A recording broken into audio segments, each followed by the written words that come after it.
ನಮಸ್ಕಾರ ಹಾಗೂ welcome to ಅಮ್ಮಾಸ್ kitchen. ಇವತ್ತು ನಾವು ತುಂಬಾ ಟೇಸ್ಟಿಯಾಗಿರೋ ಬೆಳ್ಳುಳ್ಳಿ ಗೊಜ್ಜು ಹೇಗೆ ಮಾಡೋದು ಅಂತ ನೋಡೋಣ ಬನ್ನಿ. ಅದಕ್ಕೆ ಬೇಕಾಗಿರೋದು ಬೆಳ್ಳುಳ್ಳಿ, ಹುಣಸೆಹಣ್ಣು, ಟೊಮೆಟೊ, ಈರುಳ್ಳಿ, ಕರಿಬೇವು, ಕೆಂಪು ಮೆಣಸಿನಕಾಯಿ ಹಾಗೂ ಸಾಂಬಾರ್ ಖಾರದ ಪುಡಿ. ಈಗ ಒಂದು ಚಿಕ್ಕ ಬೌಲ್ಗೆ ಹುಣಸೆ ರಸನ ತೆಗೆದು ಅದಕ್ಕೆ ಖಾರದ ಪುಡಿನ ಹಾಕಿ ಮಿಕ್ಸ್ ಮಾಡಿ ಇಟ್ಕೊಳ್ಳಿ.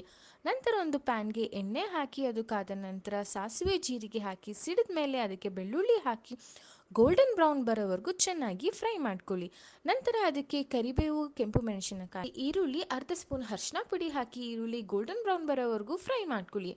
ಈಗ ಅದಕ್ಕೆ ಟೊಮೆಟೊ ಹಾಕಿ ರುಚಿಗೆ ತಕ್ಕಷ್ಟು ಉಪ್ಪನ್ನು ಹಾಕಿ ಚೆನ್ನಾಗಿ ಬೇಯಿಸ್ಕೋಬೇಕು. ಟೊಮೆಟೊ ಬೆಂದ ನಂತರ ಕಲಸಿಟ್ಟಿರೋ ಹುಣಸೆ ರಸ, ಖಾರದ ಪುಡಿನ ಹಾಕಿ ಮಿಕ್ಸ್ ಮಾಡಿ ಅದಕ್ಕೆ ನೀರನ್ನು ಹಾಕಿ ಚೆನ್ನಾಗಿ ಬೇಯಲು ಬಿಡಿ.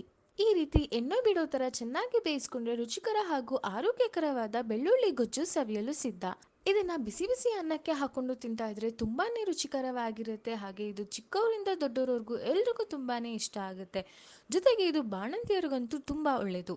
ಹಾಗೆ ಬೆಳ್ಳುಳ್ಳಿ ತಿನ್ನೋದ್ರಿಂದ ನಮ್ಮ ಹಾರ್ಟಿಗೆ, ಕೊಲೆಸ್ಟ್ರಾಲ್ ಹಾಗೂ ಬಿ ಕಂಟ್ರೋಲ್ ಮಾಡ್ಕೊಳ್ಳೋದಕ್ಕೆ ತುಂಬಾನೇ ಉಪಯೋಗಕಾರಿ. ಜೊತೆಗೆ ಬೆಳ್ಳುಳ್ಳಿಯ ಅನ್ನೊಂದು ಸೀಕ್ರೆಟ್ ಬಂದು ಇದು ಸ್ಕಿನ್ನಿಗಂತೂ ತುಂಬಾನೇ ಒಳ್ಳೆಯದು.